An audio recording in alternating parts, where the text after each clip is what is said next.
I'd like to begin my talk with a fairly simple question.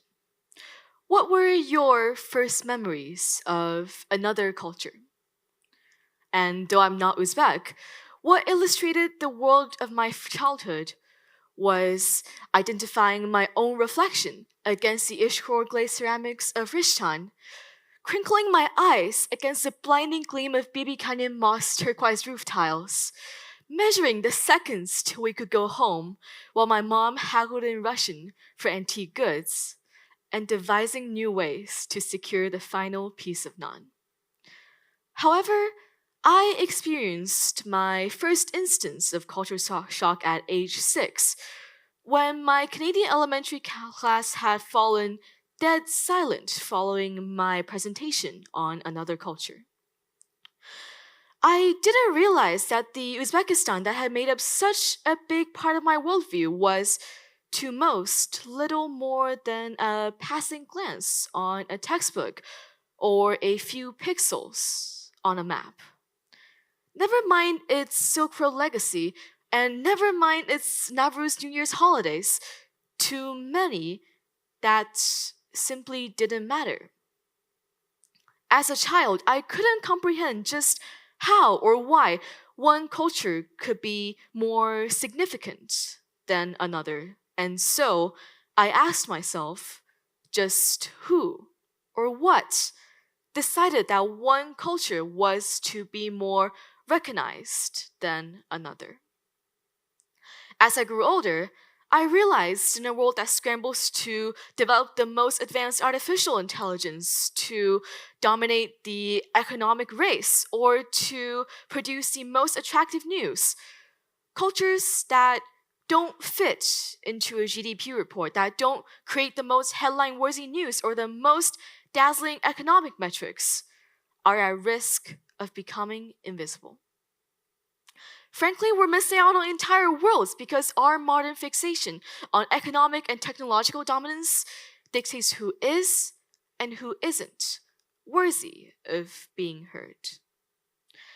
And as a vital part of culture, languages empower the cultures that they speak for. So, what happens when they become endangered?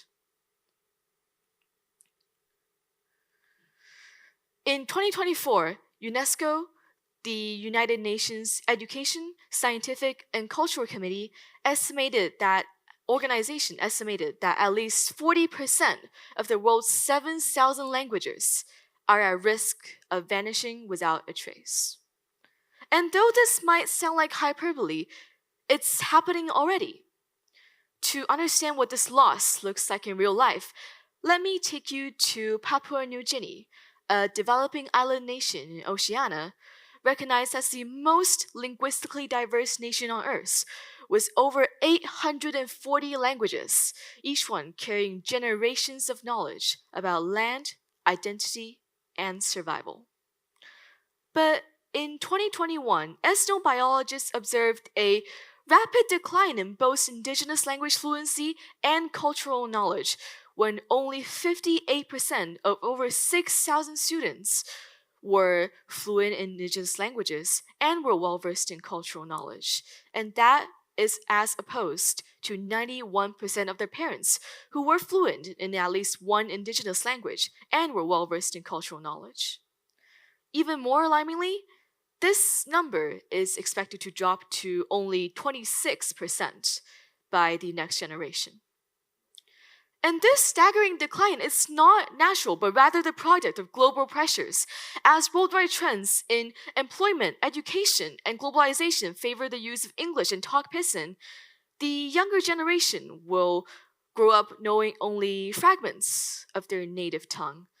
It's not enough to express cultural pride, and offering little more than a fractured glimpse into the practices and beliefs that once animated their culture. But this isn't unique to Papua New Guinea. The UN estimates that every 2 weeks an indigenous language disappears, taking with it the vital parts of the culture that it once spoke for.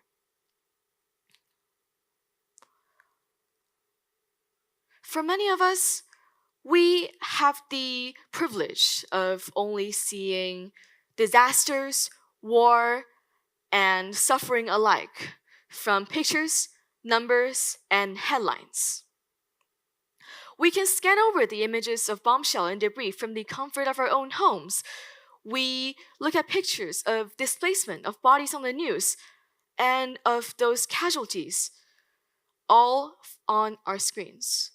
But really, do we acknowledge the cultures, the people lost in translation behind those pictures and numbers? We rarely acknowledge that these tragedies, they shattered communities that once gathered under a shared light to exchange blessings throughout generations, that they were friends who danced the choreography through the decades, who sang the melodies that have rang out through thousands of years. We rarely acknowledge the fact that these people torn away by tragedies, people with their fears, rituals, celebrations, and beliefs of their own, they weren't strangers, but they were one of us. After the 2025 Myanmar earthquake, mainstream media tend to focus on economic losses, civilian casualties, and displacement. But less attention was given to the destruction of a nation's cultural spirit and the destruction of Myanmar's religious complexes. Sites like the Shui Saryan Pagoda were more than just religious landmarks, but they were community hubs that oversaw countless festivals and the gathering of generations, and where identity was lived and inherited. Yet, in the aftermath, as I scrolled through social media, I was shocked and frankly disturbed by comments such as, "There's nothing to see there in the first place," or simply, "It's fine." And these words, they reveal something deeply unsettling, and it's not just indifference to loss, but a tendency to misvalue when it doesn't mirror our own. When cultures they feel invisible, so does its loss. And when its loss feels distant, so too do the lives woven into it. But when cultures are made visible, when they are heard and appreciated, it illuminates a stream of potential. In 2012, 6 studies by Tadmore, Gilinski, and Maddox found that increased multicultural exposure is positively linked to increased imaginativeness and creative output. Essentially, dialogue and collaborations come to life when diverse voices and minds are heard and appreciated, when our preconceptions are challenged, and when we expand our worldviews beyond that of our own. By extension, cultural preservation does not have to make way for modern developments. Today in Egypt, countless people line up to witness the breathtaking beauty of Abu Simbel, the temple of the rising sun, as the rays of dawn penetrate through the 3,300-year-old temple's inner sanctuary to drape the statue of Pharaoh Ramses II in a delicate sheen of gold. And this is a much sought after moment of cultural significance, reflecting not only the advanced nature of Egyptian architecture, but also astronomy. However, this wasn't always the case.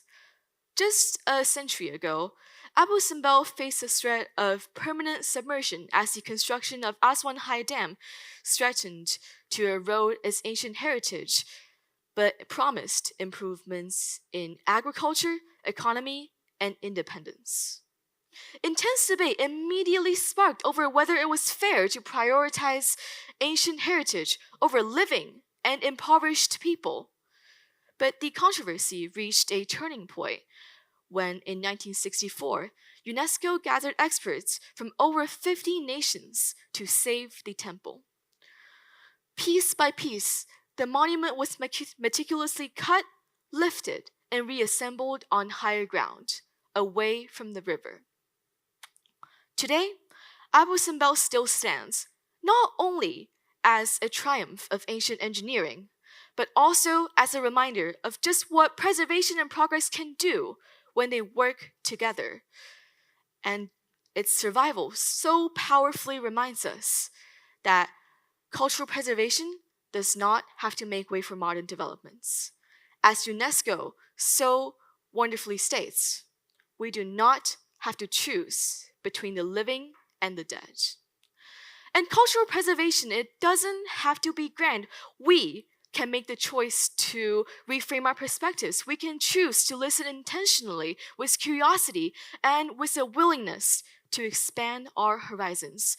We can choose to recognize these cultures as living legacies, as sources of deep rooted identity, as beauty, as wisdom, as inspiration that are worthy of not only curiosity, but also of our deep, sincere respect.